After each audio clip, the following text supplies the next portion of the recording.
Oh, hello. It's time for one of my compare an old piece of footage with now. I'll put the link to the old piece of footage in the notes, so in the description you'll find that. And then you can watch that. That's on, I think it's on Kino Library again, who have got it.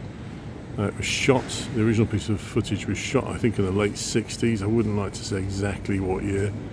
But it starts off at this point here, and you'll notice there's a very big difference. This area, which I'm on Charlotte Street, okay, just which is parallel to Tottenham Court Road, an awful lot of change in, unsurprisingly, what is almost 60 years difference.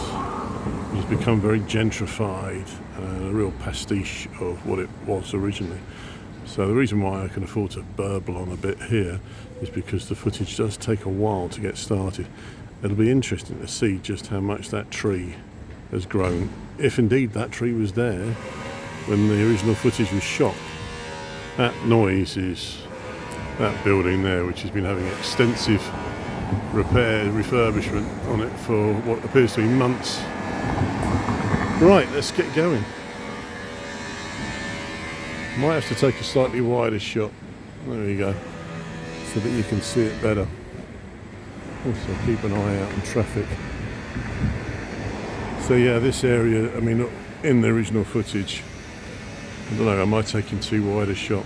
In the original footage, all of these are shops, so they're just normal shops. Now they've become sort of boutique-y places. They're offices, they're perhaps companies involved with design, production of some kind, marketing, that sort of thing, media. Unfortunately, I'm going to hit bits of van because the original footage was shot from a car window, so I'm on foot on the other side of the road. That's why I'm taking a slightly wider shot. I'm probably going about the same speed as the footage. So this Eco pizza restaurant, and I have to say Eco are very good pizzas. That is something very different in the mid-60s. We're now getting to the junction of Goodge Street. This is where in the film it will turn. Okay, that pub on the corner, the Queen Charlotte, that was a pub now still. Snappy Snaps on the corner. These trees probably weren't there back in the mid-60s. I mean, that shows you how things have changed. Over the top of this fake, well, it's a little bush. How things have changed, but one thing's for certain, what has changed, and you look at some of these old shop frontages, like this one here, that's quite old, is that so many of these businesses are now down Goodge Street, are eating places. Fast food restaurants, that sort of thing, boutique-y type places, coffee shops. The one normal shop is this Leyland SDM decorated shop, which hangs on. One bit of normality. Now we're getting up to the junction of Whitfield Street. And one thing that hasn't changed is the Spaghetti House. That features in the film. But that business has been there since 1955. So when the original footage was shot, it was only about 10 years old. Sorry about the glare on the lens. You go round these parked vans. This footage ties up with a video I did before, which was the other side of the road, and again that's on Kino Library. So I stumbled on this recent bit of footage the other day just by accident. You got some wonderful stuff on Kino Library. I've been banging into a bicycle. This building on the corner is new, so that wouldn't have been there. We're now about to go onto Tottenham Court Road, and again you'll see some very big changes. Tottenham Court Road back in the mid-60s would still have had a lot of these big department stores that they've all gone apart from Heels. This is coming up to the junction of Cheney Street, and what was built in World War II as a shelter, and it's now Iron Mountain Archive Storage. It's also called the Eisenhower Centre because presumably there was a link with General Eisenhower, who later went on to become the President of America. So this is another big building. I'm just going to do a white. This doesn't show in the film, but you can see how that was an old department store.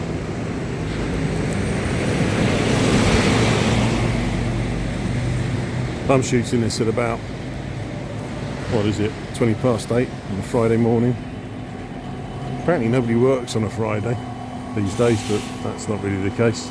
One thing that probably has changed since the 60s is all of that mess on the pavement. And also, as we go along, homelessness, which is very, very noticeable.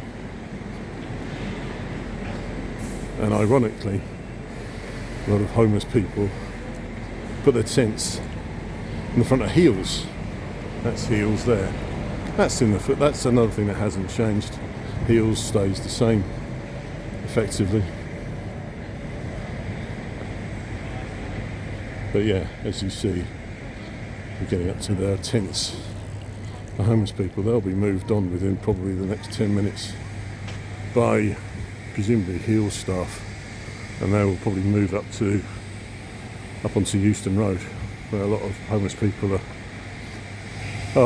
placed at the moment. Well, they don't place, that's where they put themselves, or where they get sort of shoved along to. Now this Heels extension, which was put up in the 50s, I'd imagine, that was until probably only about 10 years ago, was a Habitat. Ironically, Habitat in the 1960s film turns up. I was quite excited when I saw it actually. Turns up in the film because at that point in the mid-60s, Habitat was still quite a new thing. It was run by Terence Conran and wasn't quite the monster it became in the 80s and 90s. It was still quite a sort of special, slightly avant-garde type of shop. So this optical centre, that this in the film is a bank. I think it's a Lloyd's bank. You know, ironically, Lloyd's are on the other side of the road now, or it might have been a Barclays. I could have got that wrong. So this part of Tottenham Court Road still actually does have quite a lot of furniture places, but they are more smarter, expensive niche stuff.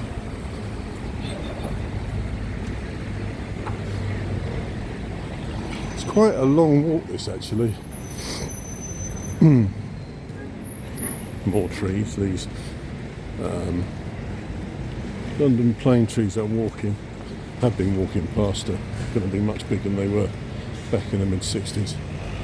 So I'm not sure, I think Habitat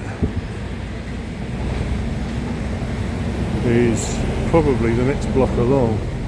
I don't know, there's been quite a lot of buildings that have been taken down. In fact, actually I do know where the Habitat is, because there's a break in the buildings. Okay, and you'll notice it. That's Capper Street, which is no longer available for cars to go down, but probably in the 60s it was.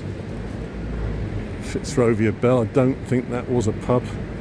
Now, this, just getting up to, which is now Lazzoni, in the film, that will be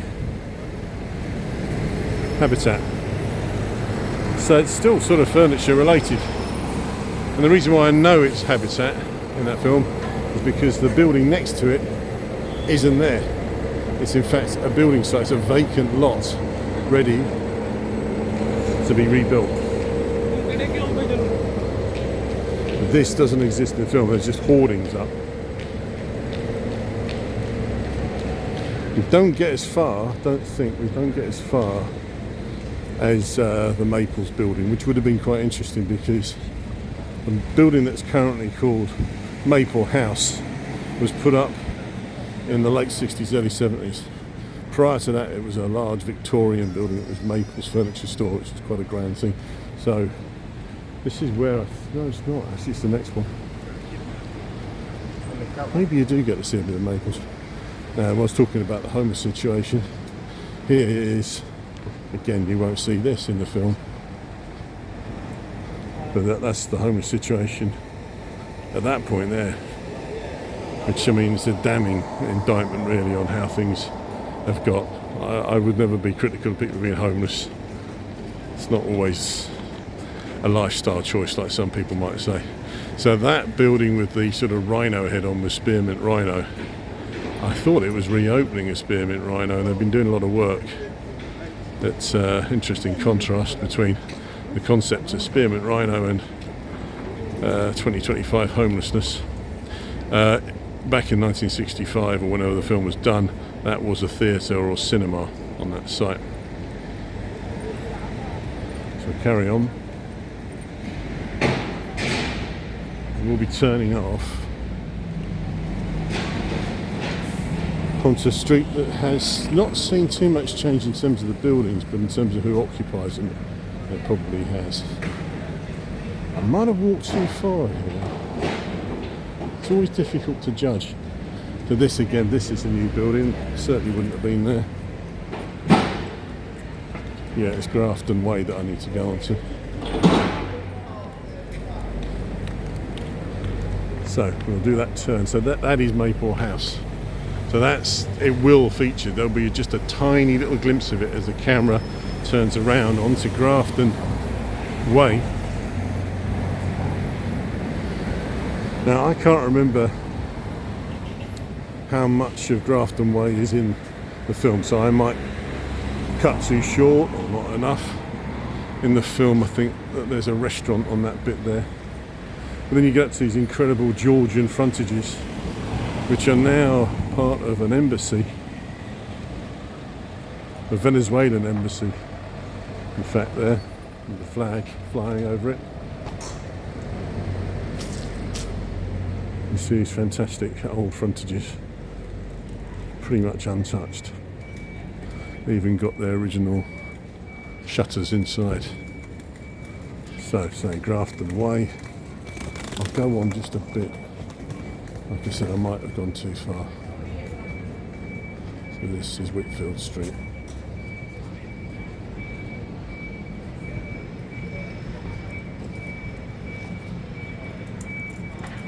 Right. And quite handy really. If we'll stop at the Grafton Arms, that may be where the film stops. There's the Grafton Arms. It may have just simply gone back to the start point, but we've seen that already, most of it. So just to give you an idea of where we've been. There you go. Euston Road there, Tottenham Court Road, Howland Street, Charlotte Street down there.